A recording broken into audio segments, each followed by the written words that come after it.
목사님, 저 오늘 못 갈 것 같아요. 친구들 만나러 가야 돼서요. 그럼 안녕히 계세요.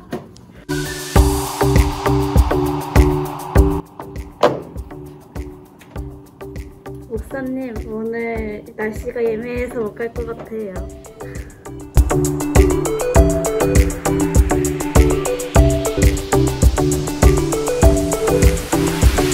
너 어디가? 저희 교회 가요. 너희도 우리던데. 아, 진짜요? 우리는 예수야. 교회 가자. 가자. 네.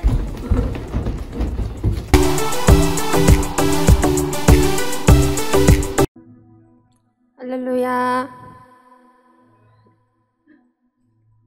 한 주 동안 갈등이 충만했나요?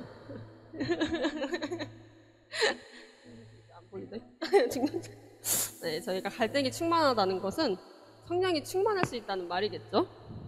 오늘도 그 갈등 충만의 상황 속에서 예수 그리스도를 지목하기 위해 이 자리에 나온 여러분을 주님의 이름으로 환영하고 축복합니다.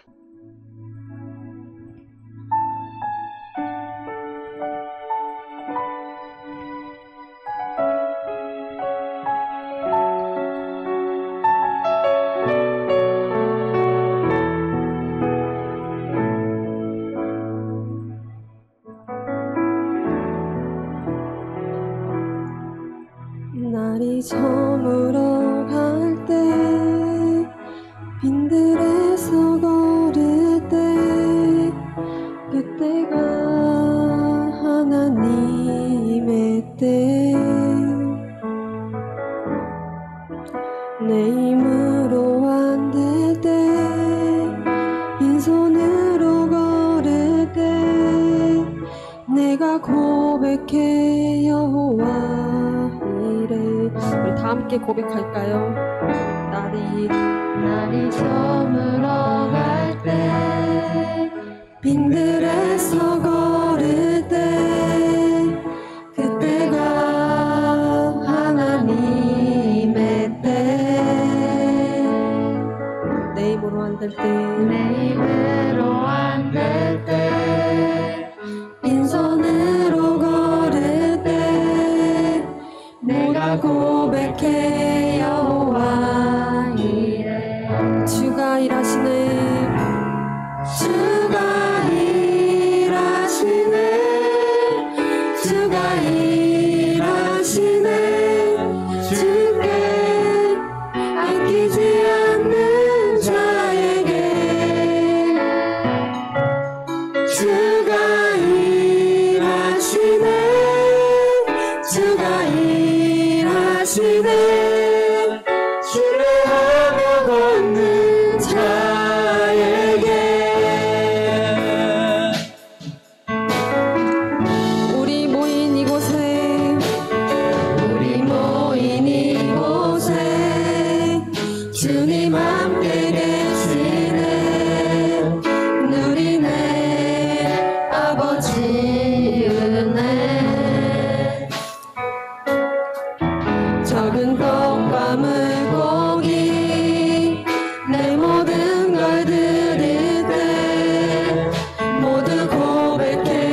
다시 한번 우리 모인 이곳에 우리 모인 이곳에 주님 함께 계시네.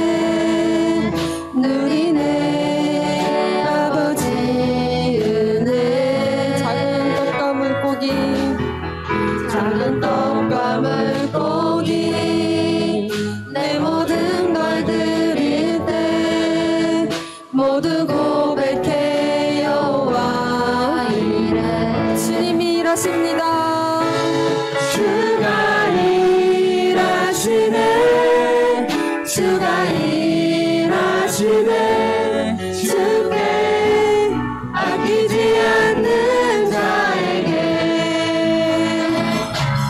주가 일하시네. 주가 일하시네. 신뢰하며 걷는 자에 주가 일하십니다. 주가 일하시네. 주가 일하시네. 주께 아끼지 않는 자에게 주가 일하시네. 주가 일하시네. 신뢰하며 걷는 자에게 주가 일하십니다. 주가 일하시네. 주가 일하시네. 아끼지 않는 자에게 일하십니다. 아끼지 않는 자에게 주가 일하시네. 주가 일하시네. 신뢰하며 걷는 자에게 주가 일하시네. 주가 일하시네. 주께 아끼지 않는 자에게 주가 일하시네. 주가 일하시네. 신뢰하며 걷는 자에게 신뢰하며 걷는 자에게 신뢰하며 걷는 자에게 오늘 간증하도록 허락하신 하나님께 감사드립니다. 오늘 큐티 말씀 사도행전 11장 1절부터 18절 성령의 변명이라는 말씀입니다. 이방인들에게도 성령을 부어주시고 방언으로 말하여 하나님을 찬송하는 사건을 통하여 사도 베드로는 이방인들에게도 예수 그리스도 이름으로 세례를 베풀라 명하며 그들의 집에 거하며 그들과 함께 먹고 지내게 됩니다. 하지만 유대인들이 이 사실을 알게 되자 곧바로 사도 베드로를 비난하게 되었습니다. 이에 사도 베드로는 침착하게 하나님이 자기에게 보여주신 환상을 구체적으로 설명하며 하나님이 이방인들에게도 생명 얻는 회개를 주신 것을 전하였습니다. 제가 근무하고 있는 직장은 저를 포함해서 지금 5명이 근무하고 있는데 그중 3명이 현재 하고 있는 감리 업무가 처음인 사람들입니다. 그러다 보니 업무에 대하여 잘 알지 못하여 일일이 알려주어야 할 때가 너무 많고 알려주어도 잘 처리하지 못하기 때문에 그때마다 제가 직접 나서서 시공사를 상대해야 하고 또 현장에 문제점이 발생하면 재시공이나 보완 시공하도록 직접 조치해야 되는 경우가 너무 많았습니다. 처음에는 그래도 나름 친절하게 알려주고 그랬는데 시간이 지나다 보니 저도 점점 지쳐가게 되고 짜증도 났고 직원들의 업무에 임하는 자세나 태도 그리고 업무 처리 능력을 보면서 답답한 마음과 실망감이 많았던 것 같습니다. 그러다 보니 서두르게 되었고 업무를 맡겨도 직원을 믿지 못하게 되었고 의논하고 협의하기보다는 일방적으로 지시를 하게 된 것 같습니다. 사도 베드로는 유대인들의 비난에도 아랑곳하지 않고 화를 내지도 서두르지도 않고 차근차근 구체적인 설명과 함께 하나님의 뜻을 전하는 본문의 말씀을 통해 이방인들을 통한 하나님의 뜻을 확신한 사도 베드로와는 달리 저는 감리 경험 없는 직원들을 한 명도 아니고 3명씩이나 왜 저에게 붙여주셨는지에 대한 하나님의 뜻에 대한 이해와 확신이 없었음을 인정하게 되었습니다. 또한 제 힘으로 제 생각으로 문제를 해결하려고 했지만 제가 노력해서 해결된 것은 아무것도 없었다는 것을 인정할 수밖에 없습니다. 제 생각으로 피하고 싶지만 함께 하라고 하시는 사람은 누구일까? 7월 27일 큐티 말씀의 첫 번째 질문처럼 피하고 싶지만 함께 해야 할 사람들이 저희 직원들이 아닐까 하고 생각하게 되었습니다. 함께한 시간이 21개월이 지났고 아직 18개월의 공사 기간이 남아 있습니다. 남은 기간 동안 현장 직원들이 피하고 싶은 사람이 아니고 함께하고 싶은 사람이 될 수 있도록 주님 도와주세요. 또한 세비청 공동체 식구들의 많은 기도 부탁드립니다. 감사합니다. 어떤 한 교회에 한 전도사님이 부임을 했습니다. 맡게 된 부서는 초등부를 맡게 됐대요. 그 주에 첫 설교를 하는데 무슨 설교를 하느냐? 여호수아가 여리고성을 7바퀴를 돌더니 소리를 외칠 때 무너졌다 하는 이 설교를 하게 됐습니다. 그러니까 예배가 끝나고 이제 분반 공부를 하죠. 목장 모임 같은 분반 공부를 했는데 이제 다 마치고 예배당에 한 친구가 앉아 있는 거예요. 그래서 이 전도사님이 오늘 나눔을 잘했나 궁금해서 질문을 합니다. 야, 꼬마야, 친구야, 너 오늘 여리고성 누가 무너뜨렸는지 알아? 이렇게 질문을 했대요. 그 꼬마가 뭐라 대답했을까요?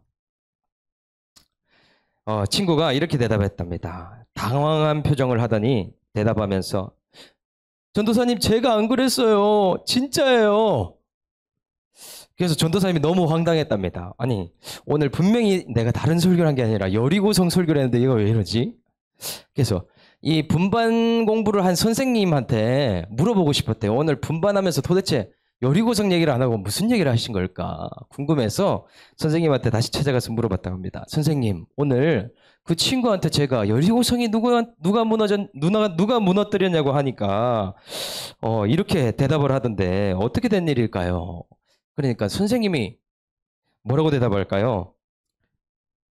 저도 안 했다고요? 아니요. 전도사님의 마음을 잘 안다는 듯이 전도사님 걱정하지 마세요. 그 아이는 원래 착해서요. 잘 달래면 자기가 무너뜨렸다고 할 거예요. 이렇게 대답을 했다는 거예요. 그래서 전도사님이 이제 두 번째 너무 황당해가지고 교회 예배당에 남아있는 장로님한테 찾아가가지고 아니 오늘 설교를 했는데 이런 황당한 일이 있었다고 이렇게 얘기하니까 장로님이 마지막으로 뭐라고 대답했을까요? 이 이야기 들어본 친구. 장로님이 이렇게 대답하셨답니다. 전도사님, 참 난감하시죠? 그 성을 복구하는데 얼마가 드는지 모르겠지만 예산서를 청구하면 급히 재정을 지출해 드리겠습니다. 이렇게 대답을 했다는 거예요. 참 교회에 예배를 나오지만 우리는 수많은 다양한 이유로 나옵니다. 그런데 그 중심에는 무엇이 있느냐? 말씀이 있다는 거죠. 오늘 우리가 예배를 드려온 이유는 오늘 이 말씀을 듣고 우리 영혼의 양식 삼기 위해서 나왔는데 이 양식을 잘 먹고 우리 영혼에 이렇게 성장이 있게 되는 시간이 되기를 주의 이름으로 축복합니다. 오늘 본문 말씀 하나님께서 한 사람을 어떻게 깨뜨리시고 다루시고 사용하는가를 볼 수 있는 베드로의 말씀입니다. 이 베드로가 예수님의 수제자이자 예루살렘 교회의 지금 담임 목회자와 같은 사람입니다. 베드로가 오늘 하나님의 생각을 알고 나서 크게 당황했다고 하는 이야기예요. 하나님의 생각과 사람의 생각에 이 갭이 얼마나 차이가 있는가, 그것을 알게 되면 놀라게 될 수밖에 없습니다. 그때 당시 베드로가 결코 할 수 없다라고 생각한 것을 하나님이 하라라고 얘기하신다는 것이죠. 부정한 짐승들을 보여주시면서 네가 이것을 잡아 먹으라 이렇게 말씀합니다. 베드로는 뭐라고 대답하냐면 주님, 결코 그럴 수 없습니다. 이렇게 대답하고 있죠. 베드로는요, 예수님께 3년이나 말씀을 대면해서 들었던 자이고, 그리고 성령이 충만해서 안진뱅이를 그 자리에서 일으킨 아주 성령 충만한 사람입니다. 그렇다면 하나님을 잘 알고 있고 하나님의 뜻을 누구보다 잘 이해할 수 있는 사람인데 오늘 하나님의 뜻에 왜 이렇게 당황하게 됐을까요? 절대 그것만은 안 됩니다 라고 왜 이렇게 대답하고 있을까? 하나님께서는 이 베드로에게 원하는 것이 도대체 무엇이길래 이렇게 말도 안 되는 베드로가 납득할 수 없는 말을 하나님이 하셨을까? 우리가 이거를 오늘 한번 생각해 보기 원합니다. 이렇게 우리도 이제 신앙생활을 하고 있고 하나님에 대해서 잘 안다고 생각하지만 막상 하나님의 뜻을 알게 되었을 때 당황스러울 때가 참 많이 있죠. 내가 이것만큼은 아닌 것 같습니다. 그런데 하나님은 그것을 하라 하시고 혹은 내가 이것만큼은 반드시 맞다라고 생각하는데 주님이 그것을 아니라고 하실 때 우리는 얼마나 당황하냐 이 말이죠. 왜냐하면 우리는 다 경험대로 판단하기 때문이고 우리의 경험과 문화와 배경 속에서 모든 선택과 결정을 지금까지 해왔기 때문에 그 토대로 우리는 선택을 하게 되어 있다 하는 것입니다. 그것을 뭐라고 하냐? 고정관념이라고 하죠.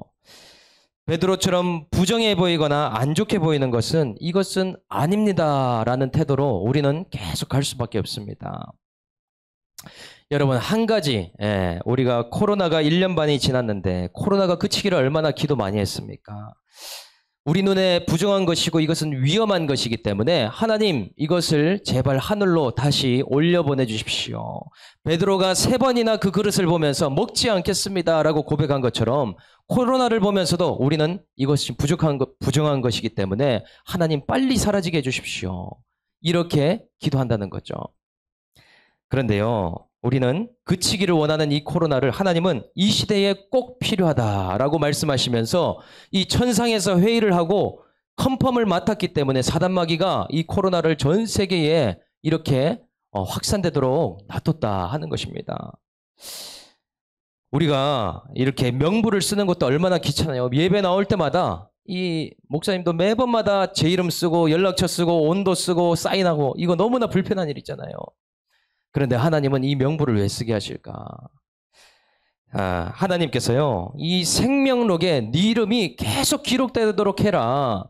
너는 지금 오늘 내일이 없다라고 생각하고 오늘 하루를 예배드리되 네가 생명록에 네 이름이 기록되는 것처럼 계속 너희의 이름이 제대로 기록되어 있는지 네가 정말 구원을 받은 인생인지 아닌지 계속 면밀히 살피라고 하신다 하는 것이죠. 온도 체크는 또 어때요? 우리 온도 체크 계속 삑 하면서 36.5도 뭐 이렇게 찍잖아요. 네 신앙의 온도가 지금 제대로 돼 있는지 뜨겁든지 차갑든지 분명히 하라라고 말씀하시는 그런 음성은 듣지 못한다는 거예요. 또한 매번마다 이제 음식점 가면 전화를 하죠. 080에 띵띵띵띵띵띵띵. 그것을 왜 자꾸 장소 가는 곳마다 전화하게 합니까?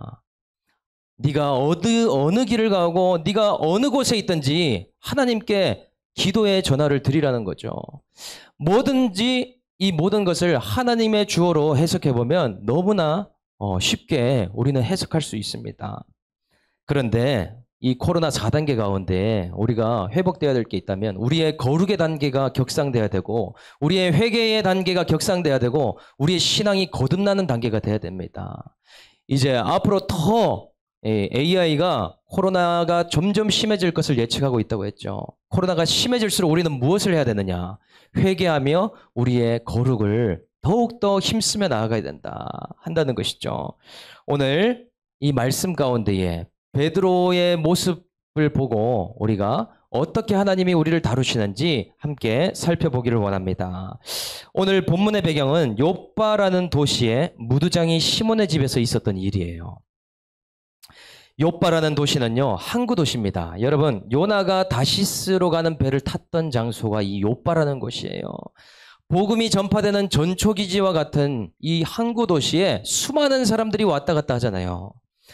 그런데 이 지금 무두장이라고 하는 이 사람은 뭘 하는 사람이냐? 가죽을 만드는 사람이에요. 그때 당시에도 물건을 많이 수출하고 다른 나라에 많이 이렇게 매매해서 보냈기 때문에 이 가죽을 만드는 무두장이 시몬의 집이 이 항구 도시에 있었다라고 기록하고 있는 것이죠. 항구 도시에는요, 이렇게 많은 물건들이 왔다 갔다 하고 팔리고 팔고 사고 팔고 하는 일들이 너무나 많습니다. 그때 베드로가 요바에서 유숙할 일이 생겼는데 이 가죽 만드는 시몬의 집에 유숙했다는 거예요. 그날따라 오늘 베드로가 너무나 배가 고팠습니다. 이 베드로가 식사를 좀 준비해 달라고 무두장이 시몬에게 부탁을 합니다. 그리고는 지붕에 올라갔다고 해요. 왜 지붕에 올라갔을까요? 배가 고파 죽겠는데 지붕에 올라가서 이제 기도를 잠깐 식사가 준비되는 그 시간 동안에 기도하기 위해서 베드로는 지붕으로 올라갔어요. 그런데 기도를 시작하는데 성령의 임재가 임하기 시작합니다. 성령이 이 베드로를 붙잡아 주기 시작해요. 그래서 오늘 본문의 말씀처럼 황홀한 상태로 빨려 들어가게 됩니다. 이 기도를 깊이 들어가게 되면은 성령이 붙잡을 때 세상과 나는 간 곳이 없어지게 됩니다. 이 자리가 어디지? 나는 누구지라는 게 없어져요. 오직 주님의 말씀만 들리게 돼 있습니다. 이렇게 베드로가 오늘 기도하는 가운데 성령 충만함을 받았다는 거예요. 지붕에 올라가서. 그래서 그 환상이 임하게 되는데 하늘에서 어떤 한 그릇이 내려오는 걸 보게 된 거예요. 배가 고픈 베드로에게 하나님이 아이고 너무나 섬세도 하시지 무슨 먹을 것을 주시는가 하면서 그릇을 봅니다. 그 그릇 안에 정말 황당한 것들이 담겨져 있다는 거예요. 뭐가 담겨져 있나? 바로 부정한 짐승들, 구약의 부정한 것들, 지금으로 치면은 되새김질하지 않고 굽이 갈라지지 않은 돼지 같은 거나 토끼 같은 것들이 그 안에 들어가 있는 거예요. 구약 시대 때는 그것을 먹을 수가 없는 것입니다. 그런 것들을 보여주면서 다음 말, 하나님의 다음 말이 더 충격적입니다. 베드로야, 일어나 잡아 먹으라. 이렇게 말씀한다는 거죠. 베드로가 너무나 당황해서 주여, 저는 그럴 수 없나이다. 이렇게 대답하고 있습니다. 그런데 한 번도 아니고 두 번도 아니고 세 번씩이나 주님이 잡아 먹으라고 말씀하시는데 베드로는 기어코 잡아먹지를 못합니다. 세 번이나 그릇이 이렇게 내려와서 말씀하신 후에 이 그릇이 하늘로 올라갔다 라고 기록하고 있죠. 여러분, 이 그릇의 의미가 무엇인 줄 아십니까? 환상 가운데 보여주신 것은 이 육적인 그릇이 아니죠. 하나님이 배고픈 베드로에게 이 돼지국밥을 내려가지고 너 이거 먹어라. 옛날에 엘리야가 로뎀나무 아래 있을 때 지쳐 있을 때 양식을 주면서 너 이거 먹고 힘을 내라고 이렇게 한 게 아니라 이것은 영적인 의미를 깨닫기 위해서 그릇을 보여주신 것입니다. 이 그릇은 이방인들을 말하는 것이죠. 그릇은 사람을 말하는데 부정한 것이 가득하고 정함이 없는 더러운 그릇, 이것은 이방인을 말한다는 거예요. 이제 베드로야, 내가 이방인의 예수 그리스도를 십자가에 못 박아 죽임으로 구원이 임하게 되었으니 너는 이방인이라고 상종치 않는 그 마음을 내려놓고 이제 이방 족속들에게도 찾아가라. 이 말씀을 처음 환상으로 보여주신 것이에요. 그런데 이 베드로는요, 영적인 의미라는 것은 생각은 못하고 그냥 받아들일 수 없는, 해석할 수 없는 상태에 있습니다. 베드로의 반응은 의아했다는 거예요. 원어의 뜻으로 한참을 당황했다. 무슨 일인지 혼란스럽고 하나님이 오늘따라 왜 이러시지? 멘붕이 왔습니다. 아니 하나님, 여기 속되고 더러운 짐승들만 있는데 어떻게 잡아먹으라고 하십니까? 내가 아무리 배가 고파도 그렇지 하나님, 이건 좀 아니잖아요. 제가 시장하고 점심을 안 먹어서 지금 시몬 베드로가 점심을 준비하고 있는데 저 이 부정한 짐승들 먹을 정도로 배가 고픈 상태는 아닙니다. 결코 먹지 않겠습니다. 하나님, 이 그릇을 올려보내주세요. 이렇게 얘기한다는 거죠. 그것도 세 번이나 보여주시면서 오늘 하나님이 왜 이렇게 나에게 말씀하시나, 이 환상이 올라가고 나서도 한참을 당황해하고 있는 베드로의 모습입니다. 그래서 하나님께서는 이 베드로를 어떻게 다루고 계시는가? 하나님께서는요, 베드로를 먼저 말씀을 통해, 계시를 통해서 고정관념과 가치관을 변화시키고 깨뜨리고 계신다는 것이죠. 하나님께서 베드로가 예루살렘 교회의 수장이고 예수님의 수제자 출신이기 때문에 이 사도들의 장이 아닙니까 지금? 쓰실 일이 많기 때문에 쓰려면 그릇을 깨끗하게 할 뿐만 아니라 넓혀야 되는 것이죠. 무엇부터 다루는가? 성령이 충만해도요, 베드로에 깨어지지 않는 부분들이 있다는 거예요. 안진뱅이를 일으켜도 베드로 안에 이 율법적인 부분들이 여전히 남아 있다는 거예요. 그러니까 어떤 부분을 깨뜨리기 원하시냐? 베드로의 이 선민의식, 이방인들을 상종치 않는 차별, 그리고 유대교의 전통, 사람들의 눈치를 보는 외식 같은 거, 이런 것들을 깨뜨리기 시작하기 위해서 환상을 보여주셨다는 거예요. 왜입니까? 하나님의 목적은요, 이 베드로를 사용하셔야 되기 때문에. 고넬료가 있는 가이사랴까지 가는 것이 하나님의 목표인데 지금 베드로를 보니까요, 너무나 하나님이 쓰시기에 불편한 부분들이 너무나 많은 것이에요. 고정관념 때문에, 유대인 전통 때문에 움직이지 못하는 영역들, 제한된 부분들이 너무나 많습니다. 그러니 거기까지 가기가 쉽지 않아 보인다는 거예요. 하나님이 보시기에 이 그릇을 마음껏 쓰고 싶은데 너무나 제한적인 거예요. 베드로는요, 이 신기한 일을 참 많이 경험했던 수제자였죠. 예수님과 함께 있을 때도 바다를 걸었던 제자는 베드로밖에 없습니다.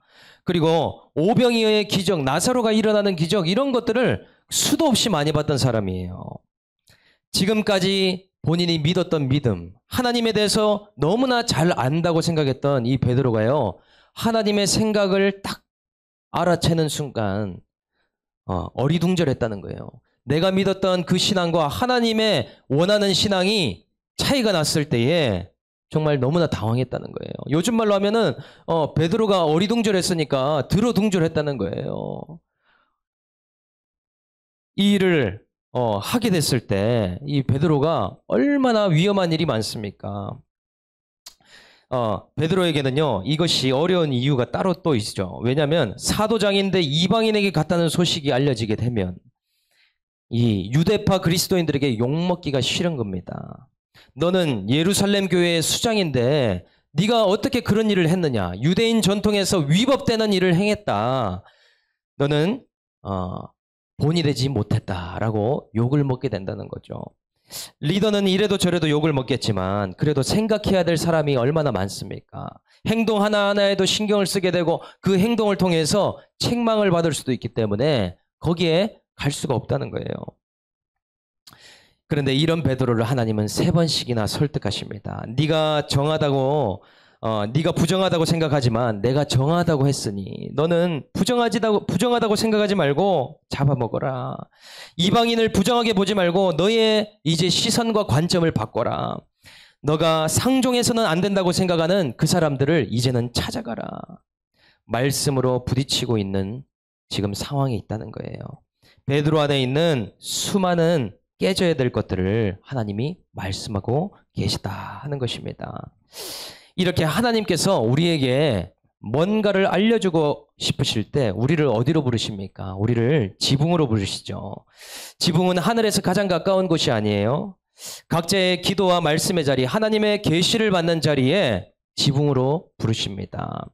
베드로는 시장함을 이기고 배고픔을 이기고 지붕으로 올라왔죠. 여러분, 이상하게도 새벽에 잠이 너무나 고픈데도 불구하고 새벽에 깨우신다는 거예요. 왜냐? 지붕에 와서 나의 말씀을 듣고 나의 계시를 듣고 너가 앞으로 쓰임 받아야 되기 때문에 너에게 깨어져야 될 부분이 있어 라고 말씀하시는 거죠. 주일날에도 얼마나 일이 고프고 취준이 고프고 우리가 얼마나 바쁩니까? 그런데 주일 말씀을 듣게 하신다는 거예요. 왜냐? 하나님이 뭔가 설득하고 싶으신 것이 있기 때문이라는 거예요. 오늘도 이렇게 베드로와 같이 우리가 예배에 나온 이유가 뭐냐? 하나님의 설득을 당하고 우리 안에 있는 어떤 고정관념이나 가치관들을 하나님이 다루어 주시기 위해서라는 것이죠.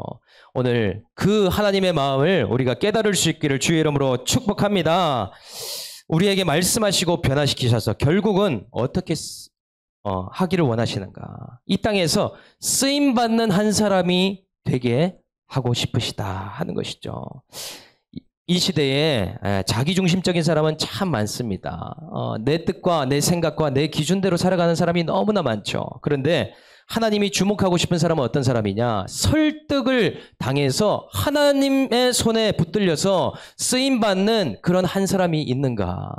하나님은 전 세계 지구촌을 돌아보시면서 오늘도 이 주일의 예배 당일 다 기웃기웃거리면서 그 하나님께 쓰임받는 그 한 사람을 찾기를 간절히 원한다는 거예요. 그래서 이타적인 사명자로 하나님은 쓰고 싶으시다. 그런데 우리가 하나님의 뜻을 발견하게 되면 우리의 반응은 어떤가? 의아해 한다는 거죠. 어리둥절한다는 거예요. 나는 절대로 아니라고 생각하는데 하나님은 맞다고 생각하는 거예요. 예수님 믿고 신앙생활 잘하면 여러분 우리는 건강하고 우리의 물질, 돈도 많이 주시고 직장도 잘 되고 결혼도 잘 되고 그래야 되는 거라고 생각하죠. 그런데 우리가 건강도 걷어가시고 코로나를 주시면서 이렇게 힘들게 하시는 하나님을 만날 때 우리는 얼마나 당황스럽습니까? 목사님도 신앙생활 열심히 하고 건강에 이 질병을 만났을 때 내가 아는 하나님과 너무 다른 하나님을 모태신앙으로부터 들었던 하나님과 너무 다른 하나님을 만나게 된 거예요. 그런 하나님을 만날 때 오랜 시간 누운 상태로 당황하게 됐다는 거죠. 하나님이 나에게 왜 이러시는가? 왜 나에게 부정한 것을 보이시면서 이것을 허락해 주시는가? 너무나 이상하지 않습니까?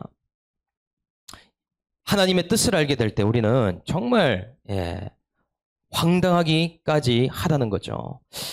그래서 난청 때문에 죽다가 또 살아나서 기적의 하나님을 알고 우리들 교회에 갔는데 거기에서도 전혀 알지 못하는 하나님을 본 거 있죠. 각자의 고난 속에 눈물로 말씀을 붙들고 공동체 안에서 그렇게 각자 어려운 것들을 나눠가면서 공동체가 점점 강성해지는 그런 모습들을 본 거예요. 그 기적의 하나님만 보다가 고난 속에 계신 하나님을 마주했을 때 그 하나님, 두 분의 하나님이 다른 하나님이 아니라 같은 하나님이라는 것을 제가 오랜 시간이 지나서야 깨닫게 됐습니다. 설마 하나님이 이런 분이시겠어? 하나님이 정말 나에게 이런 어려움을 주시겠어? 하지만 여러분, 오늘 여러분들이 삶에 부정적인 것이 보였을 때 하나님이 나에게 뭐라고 말씀하시고 어떻게 설득하고 계시고 나의 고정관념을 어떻게 깨뜨리시는지 말씀을 통해서 깨달을 수 있기를 주의 이름으로 축복합니다. 그것을 깨닫게 될 때 우리가 쓰임받게 된다는 것이죠.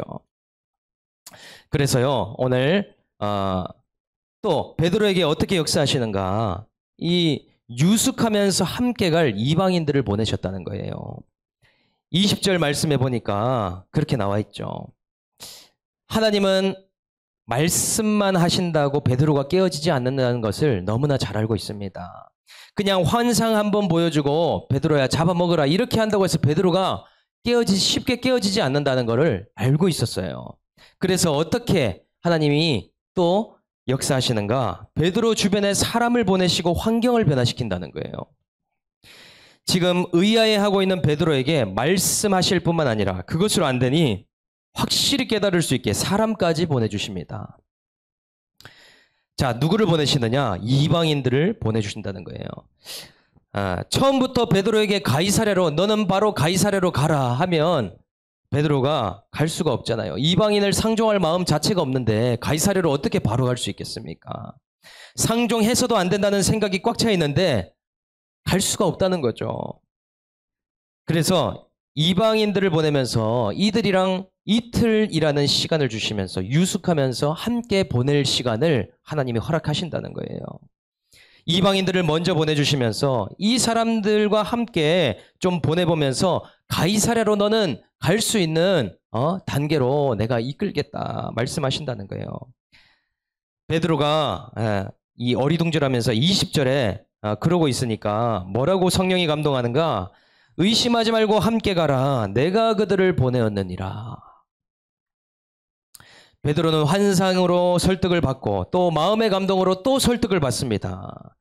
베드로의 마음은 전혀 아닌데 계속해서 말씀하시는 설득과 환경과 사람을 통해서 조금씩 가이사랴로 가게끔 만드시는 하나님이라 하는 거죠.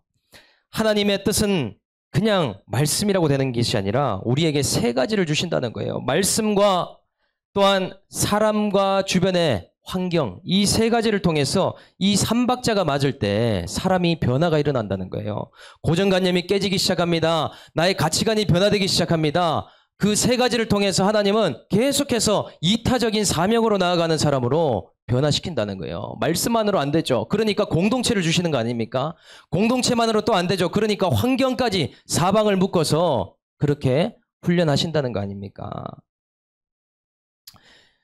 그래서 저와 여러분들 지금 왜 내 주변에 피하고 싶은 사람들, 상종치 않고 싶은 사람들을 계속해서 붙이시느냐?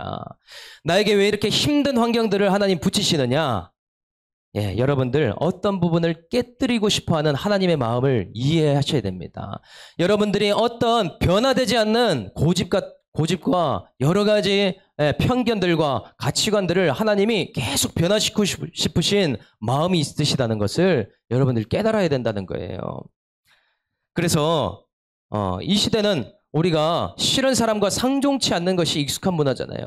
서로가 안 맞으면 고발하고 고소하고 재판하고 그런 것이 익숙하잖아요. 그리고 두 커플이 결혼해도 1년에 20만 쌍이 결혼해도 10만 쌍이 지금 이혼하는 게 상종하고 싶지 않으면 그냥 잘라내는 것이 당연지사가 아닙니까?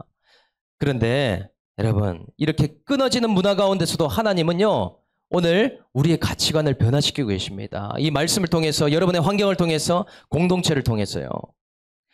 코로나 시대에 여러분 더 심하지 않습니까? 자기중심적인 삶이, 개인주의가, 이기주의가 그런 것들이 더 판을 치고 있지 않습니까? 그런 마음으로는 우리가 사명을 감당하고 살 수가 없기 때문에 하나님은 오늘도 우리에게 이렇게 말씀하고 계신다는 거예요. 제가 이번 주에 새벽 기도하다가 받은 말씀이요. 웅덩이의 신앙은 고여서 썩지만 너는 시냇물이 되라. 주님은 저에게 그렇게 말씀하십니다. 웅덩이는 물이 자기 것으로 알고 자기의 이 홈에다가 물을 가득 채워서 흘려보내지를 않잖아요. 내 시간, 내 건강, 내 물질, 모든 것이 내 것이라고 생각하는 사람, 그리고 자기중심적으로 나만 구원받고 나만 좋게 그렇게 신앙생활하고 사는 사람은 결국은 점점 신앙이 슬럼프에 빠질 수밖에 없고 힘들 수밖에 없다라고 말씀하셨어요. 그런데 시냇물과 같이 이 물꼬를 트여서 흘려보내는 자, 내가 이타적인 사명을 작은 걸 맡겼을 때 하나님의 그 뜻에 순종해서 나아가는 자, 그런 자들에게 하나님이 비를 내려주시고 계속해서 마르지 않는 샘이 돼서 흘러가도록 역사하겠다. 저에게 그렇게 말씀하십니다.